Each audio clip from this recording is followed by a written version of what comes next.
Podsters, it's December, and you may have heard of the 12 days of Christmas. Well, today, here on Unmute Yourself, the podcast, we are talking about 12 ways, not days, to thrive in 25. So this is 12 steps, 12 keys, 12 things, 12 tactics, whatever you want to call them. 12 things you can do to thrive in 25. So here's 12 things you can do, 12 ways to thrive in 25, according to me. I need to give you that disclaimer. All right, ready? Number one, this is going to be airing the week before Christmas. So we're literally in the 12, almost in the 12 days of Christmas. One, here's how you're going to thrive. You have to define what success looks like to you. And as I was thinking about this, I was thinking about success or happiness. And I'm going to get into that in a minute, because you can be successful and not be happy. And you can be happy. Some would argue, if you're happy, that you're successful. Some might not think that. Some might think, oh, I'm happy, but I'm not really successful by whose standards is what I'm saying. So the point is, define what success looks like to you for the coming year. So that could be something as simple as, we all have different seasons of our life. Sometimes things are good. Sometimes things aren't great. Sometimes you're coasting. Sometimes you're grinding. So it could be something as simple as, I want to live 2025 without any health issues. Okay. Maybe you've had some health issues. Maybe you're afraid you're going to get some. It could be something as simple as long as I can stay out of the hospital, 2025 is going to be successful to me. Now, that's a little bit extreme, also a little bit of a Debbie Downer type approach. Here's what I'll say. Your definition of success will change as you change, and it will change as you go through your life. You're not the same person you were 10 years ago. You're not the same person you were 20 years ago, and you're not the same person. You won't be the same person in 20 years that you are now. So think about what success looks like for you, or what happiness looks like for you in 2025. What will it look like? And here's what I'll say, Podsters. And this goes back to my previous statement about happiness versus success. If you only define success from outside validation, you will be struggling the rest of your life. So when I say outside validation, money, title, work, your partner, a lot of people say, well, I'll know I'm successful when I have $1 million in the bank. I'm just using that example. Okay, well, you can have $1 million in the bank and be a miserable human. That to me is not success. To you, that might be success. So you got your $1 million in the bank, and then what? Then that marker is going to move, like, because of this outside validation. The million isn't enough. Work will never be enough. Your partner will always be pushing you or not validating your success. You are the only one who can validate your happiness and your success. That's internal. That comes from you, not from anybody else. So my point is, what does it look like to you? Is it bliss? Is it thriving? Is it surviving? And how are you going to know that you achieved it? That's really the key. How will you know you're happy, particularly if you're looking for outside validation? Because here's what happens, Podsters. When we think we've achieved that level of success, whatever it is, I'm going to use the marathon for an example. Let's say your goal is you want to run a marathon. I know you. And I know me. And the minute I cross that finish line, I'm on to the next thing. And the minute I achieve what I think was going to be my success, I'm going to want to keep going. And when you're in it and when you achieved it, you're not going to be as happy anymore, because you achieved it. It's what you wanted. You achieved it. Well, now I think I should want something else. Or now I know I want to achieve something else. You're going to be on to the next thing. So my point is, define what it looks like to you. And then when you achieve that, take a minute and enjoy the fact that this is what a year ago, 5 years ago, you said was going to make you happy. Now you're there. How you doing? Check in with yourself. That's really, I think that's really what I was going to say. It sounded a lot better this morning as I was on the treadmill, but I'm going with it. All right. So define what success looks like to you. Number two, enlist support. No, I'm not talking about your admin. I'm not talking about your project manager. I'm not even talking about coaches. I'm not talking about tactical support. I'm talking about support for your objectives, emotional support, energetic support, spiritual support, however you want to call it. So I'm not talking about, well, I'm going to show up on Mondays and I'm going to go for a walk with you, whatever. That's not what I'm talking about. I'm talking about validation. Does this sound right? Is this something you think you can support? So let me give you an example. I am looking at where I want to take my business next year in 2025 so that my business can thrive and I can thrive. And one of the first things I did after I figured it out kind of roughly in my head is I talked to Danny. If you're new here, Podsters, Danny's my wonderful husband. And I talked to him because he knows me better than anyone and he sees how I live every day and he's smart and he's got a good business mind. And I'm like, okay, here's what I think I might do. Does this make sense? So I talked to him about it and he validated, yes, this sounds reasonable. It sounds achievable. It sounds like it's in line with how I know you. And what it also did was subconsciously, it put him on a path to support me on my path. And I mean, I had the conversation with him. We'll have it again, like when it's done and fully fleshed out. And it shows him that this is what Nancy wants to focus on. This is her priority. These are her values right now for her business. These are her priorities. This is what she wants to do. He will keep me in check if he sees me straying from that. So if he sees me doing something that doesn't support this goal or this idea of success, he will very kindly say, hey, this is great. If you want to do this, keep in mind, this isn't what you talked about you wanted to do, that you didn't want to be spending your time doing this. So really you're enlisting, I would call it emotional support. I really would.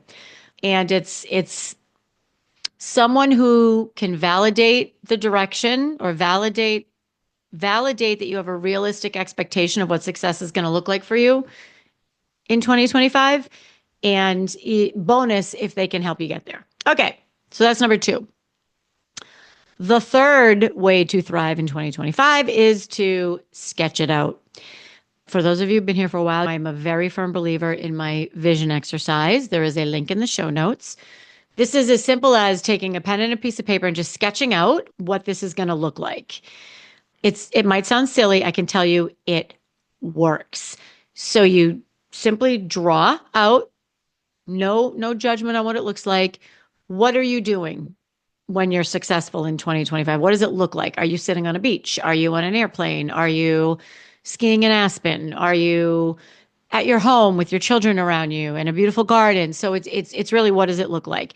I cannot tell you how many people who see me speak, and I do this exercise when I do my keynotes and my workshops, later on, maybe 6 months later, not right away, but later on, eventually send me a photo of what's happening, and it's the same as what they envisioned in this sketch. So for example, let's say one of my clients her vision for success was splitting her time between her ski house in Aspen and her home in, I don't know, coastal Maine. Okay. She will send me a photo of the home in Aspen. This has happened probably, I want to say probably at least 5 times in the past 3 years. I do this exercise either with a one-on-one client or with someone who saw me in a speaking gig, and they did it, and then it starts to come to life and they are blown away. The whole reason why I made this is because that happened to me. And that's another story. I'll link to that episode because I want to focus on the 12 ways for you to thrive in 25. Sketch it out. Okay. And be clear. Be very, very clear. Now, I'm not talking about standing on a cliff and manifesting abundance. I'm talking about, and there's nothing wrong with that. I'm talking about being really clear. Who are you with? What are you wearing? What are you doing? What does the landscape look like? Are you in a city? Are you in the mountains? Are there kids? Is your partner with you? What are your hobbies? What are you doing? So just be as specific as you can.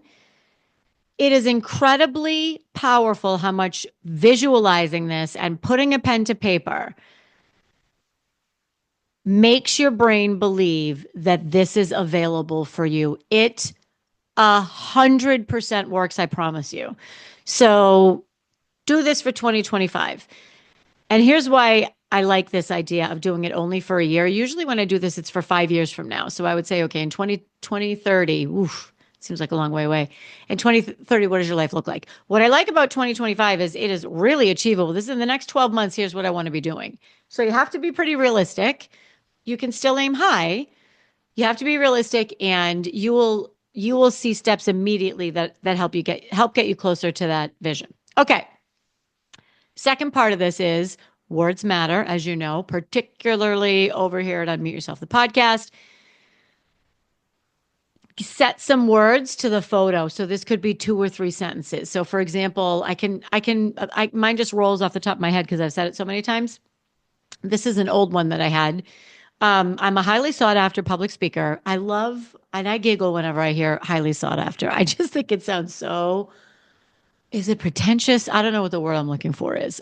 Obnoxious? I don't know. And yet I used it. So I'm a highly sought after public speaker who travels the world with my husband to all our bucket list places while enjoying our beautiful home on Cape Cod. Okay. It's that simple. So 2 or 3 sentences.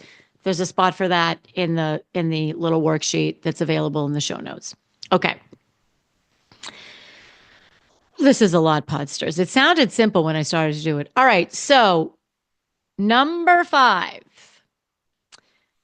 This is pretty difficult for some people because there's some harsh realities that come forward when you do this.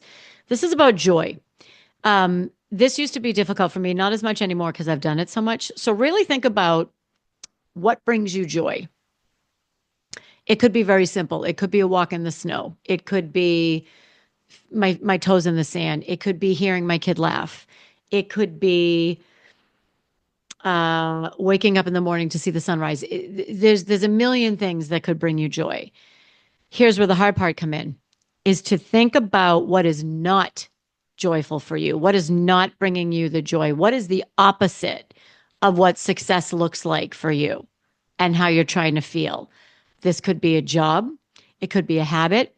It could be an annoying daily task that you have to do. So think about what is getting in the way or the antithesis of joyfulness for you. Think about it and get rid of it. Easier said than done. I know that. So get rid of it. This could be, if it's a habit, this could be changing that habit. I'm going to talk about that in a minute. This could be a person. And if it's a person that you can't, cut out of your life, perhaps it's a person that you can set some boundaries around how much time you spend with them.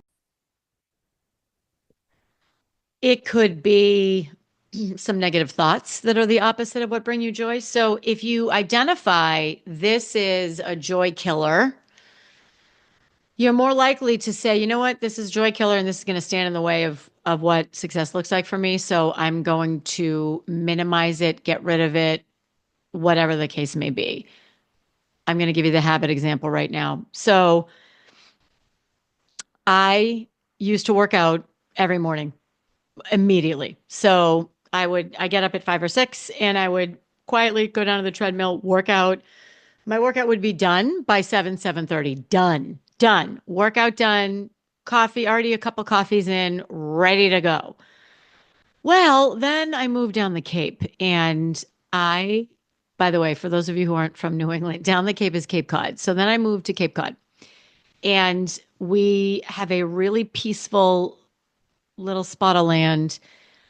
My house is very, in my opinion, very warm and welcoming.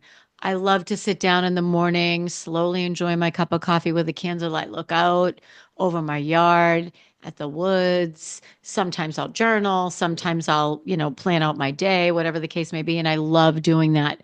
What happens though is the next thing I know, let's say I do that at 5 or 6, now it's 7, maybe 7:15. Then I haven't really worked out yet. I'm like, okay, well, I'm just going to do this one thing and then I'm going to go work out. Next thing you know, it's 9 o'clock.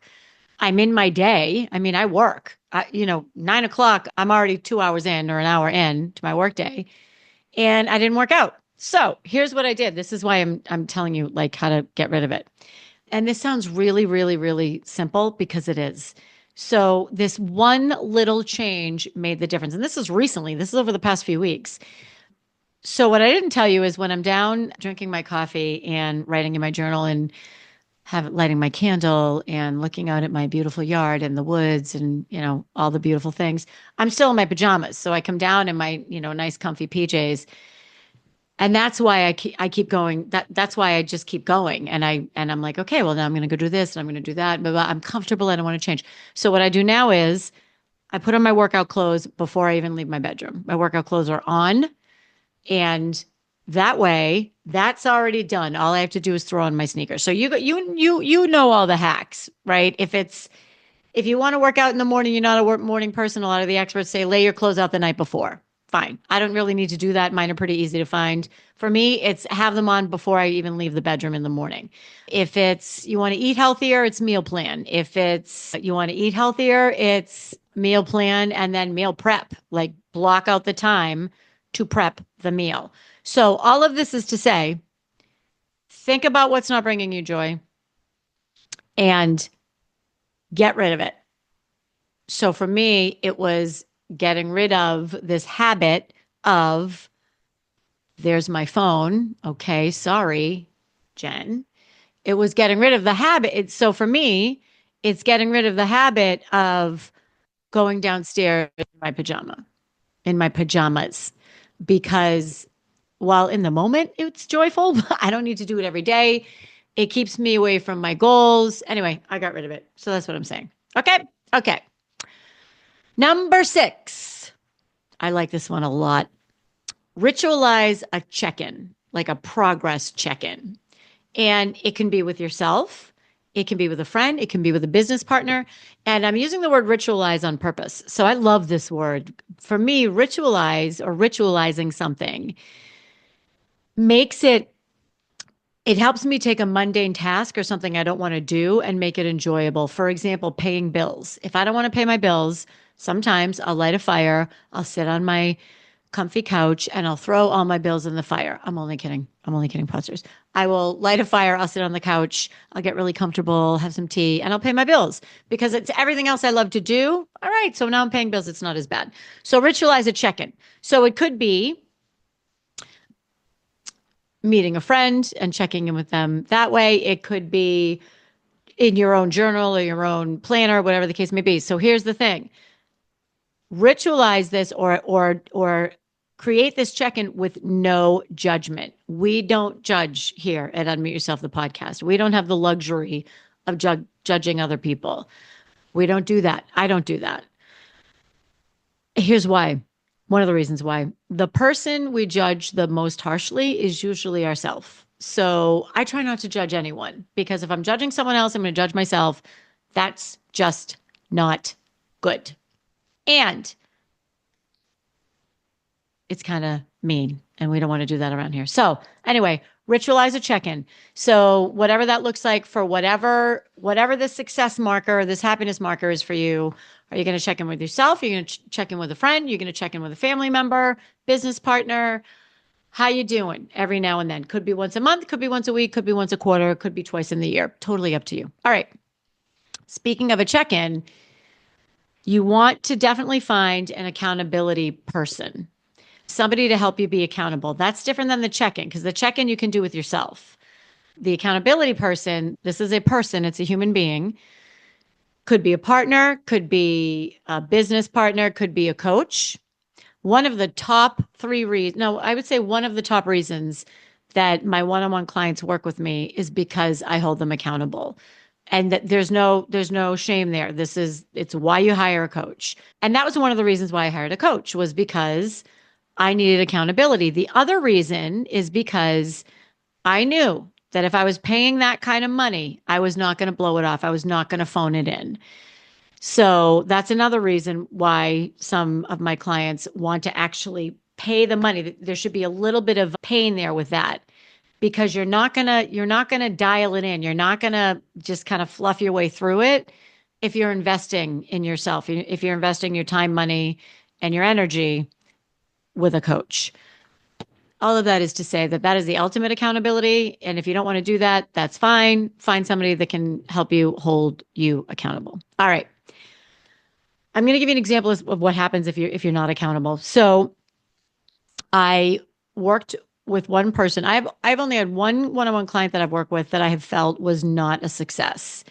And I'm not proud of that because I want 100% success record ratio, by the way. And this person, I kind of had a feeling it wasn't going to be that productive of an engagement. And I wasn't going to work with this person. And it was a favor for a friend. And that, it's fine. Great. Okay. We set everything up, blah, blah, blah, blah. And this person had no accountability. So I would meet and I'd say, okay, well, you said you were going to do this, this, and this. How'd it go? Oh, I didn't do that. And I'm like, okay, well, let's talk about what got in the way of you doing that, blah, blah, blah. They're like, well, this came up, this came up, this came up. So here's somebody who hired me to hold them accountable. I held them accountable, or I tried to hold them accountable. They didn't have it in their head. They did not care that they were not being accountable. So when you're thinking about accountability and who you can partner with or talk to hold you accountable, make sure there's a little bit of teeth in this, in that you're going to care if you meet with this person and you say, well, I didn't do anything. I'm not living this life. I'm not living in a way that aligns with the life that I want. You have to care. And if you don't care, that's a different conversation. Then that's something more about, well, what's this life that you think you want? Obviously it's not, or obviously there's some other issues. And anyway, that's a different conversation. So find an accountability person. All right. Woo. Podsters, this is a lot. Next up, Podsters, take a look at who you are surrounding yourself with. And I'm gonna break this into two parts. I'm gonna talk professionally and I'm gonna talk personally. So make sure as you're looking around, not all the time, but some of the time, or most of the time, you are surrounding yourself with people who support this idea of success or happiness, or people who you can see with you when you are in this success and this happiness. If the people that you're surrounding yourself with have different values, they're not an energetic match, if you will. And I'm not talking about introvert versus extrovert. I'm talking about if you're with them and you feel that they're draining your energy or something just feels off. If you think maybe you've outgrown some of these people, the only way to really, really achieve pure bliss and happiness and success is to be really rigorous with, and a little ruthless with your time and your energy, because you only have a finite amount of it and you can't get it back. And once it's gone, it's gone. So just take a look around and assess that. So professionally, okay. The minute you level up your network,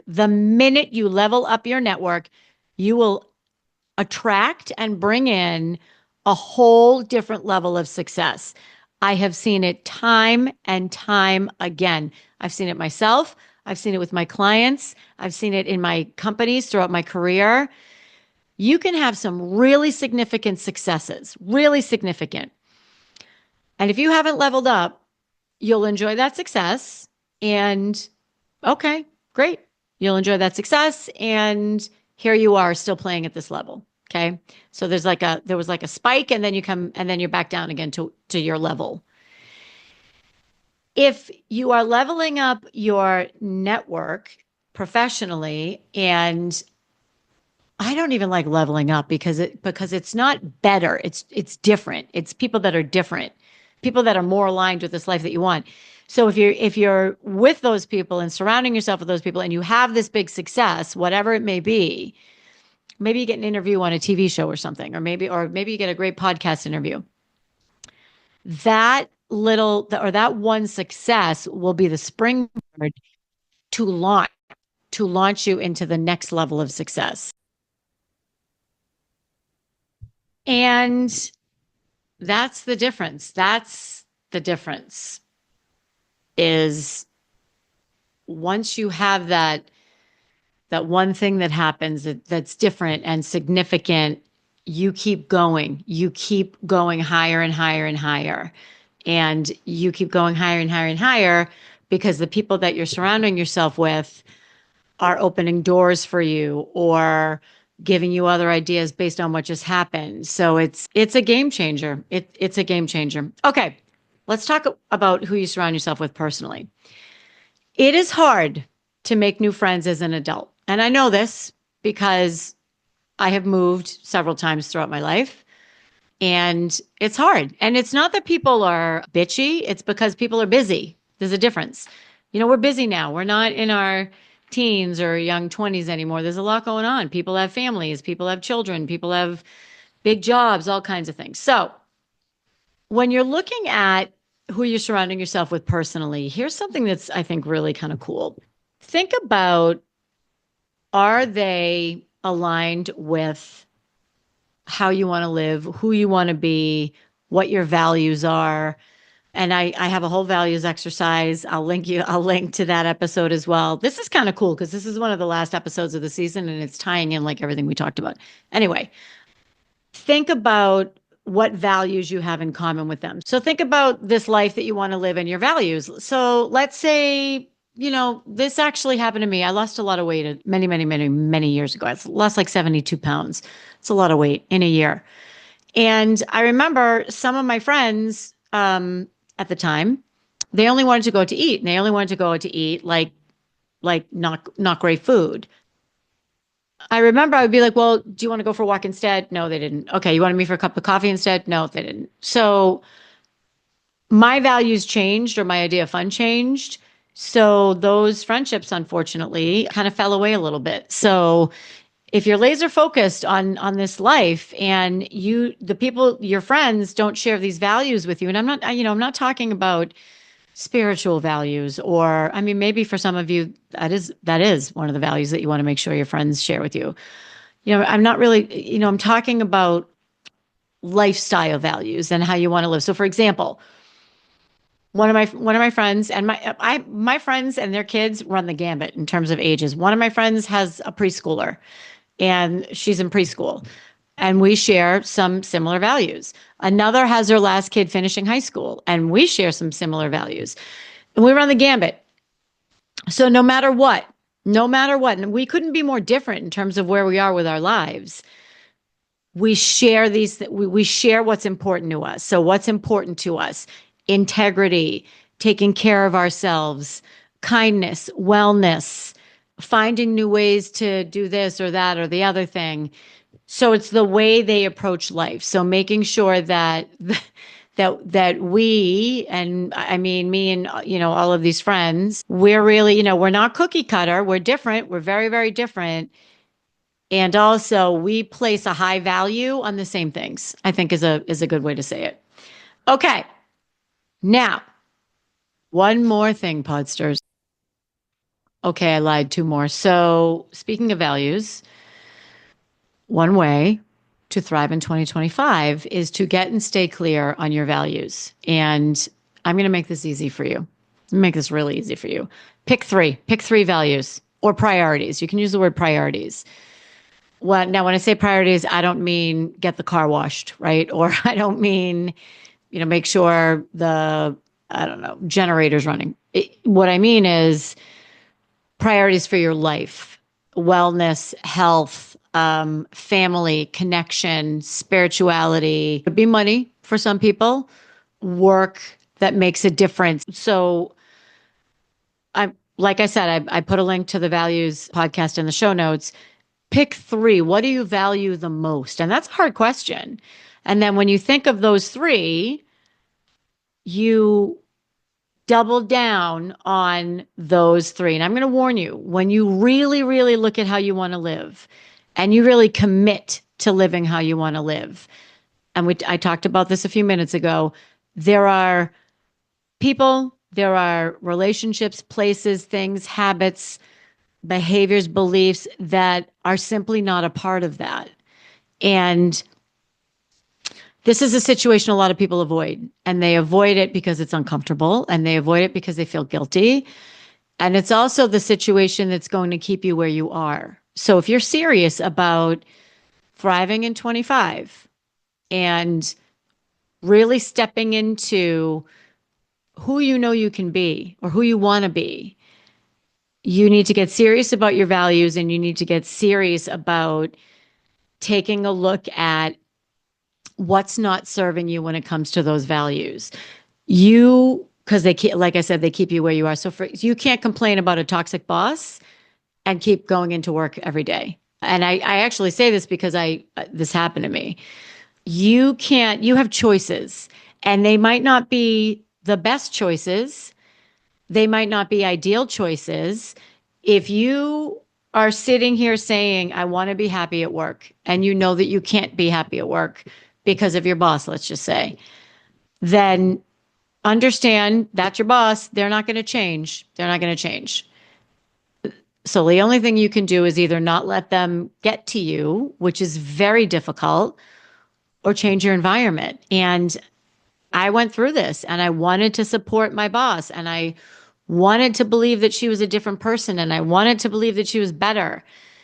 And she simply wasn't. She was who she was. And it was a lot of strife, and it was a lot of just miserable, miserable living until I left and until she was no longer in my life. So that is kind of a Debbie Downer way of saying, once you get clear on those values, you got to hold them close, and you can't compromise them. You cannot compromise them. You can't. You can, and then you'll keep going through life the way you've been going through it, which might be fine. We didn't say here's 12 steps you can take to be fine in 2025. We said here's 12 ways you can thrive in 2025. Okay. Last but certainly not least, this is a good one. I'm going to try not to sound like a self-proclaimed guru on top of a mountain here. Learn to forgive, or forgive more. Think about when you're mad at someone, or think about when somebody constantly disappoints you. Think about when somebody really disappoints you, and time and time and time again, they disappoint you. Yes, you deserve to advocate for yourself, and you should.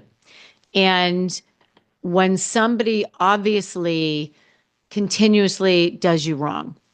So what happens with me is I want to forgive them because I believe that people have the best intentions. I do. I don't think, somebody that, transgression after transgression after transgression. I don't really believe people do that on purpose. I don't. I think they can't get out of their own way. I think, I want to forgive them. So I forgive, and I get resentful, and that's bad. So I'm not talking about forgiving behaviors. So let's talk about, let's say somebody who's always late for lunch, or always late when you meet them. They're always late. They're always late. You talk to them, you say, hey, listen, when you're this late repeatedly, it really makes me feel like you don't value my time. And I know that's not the case.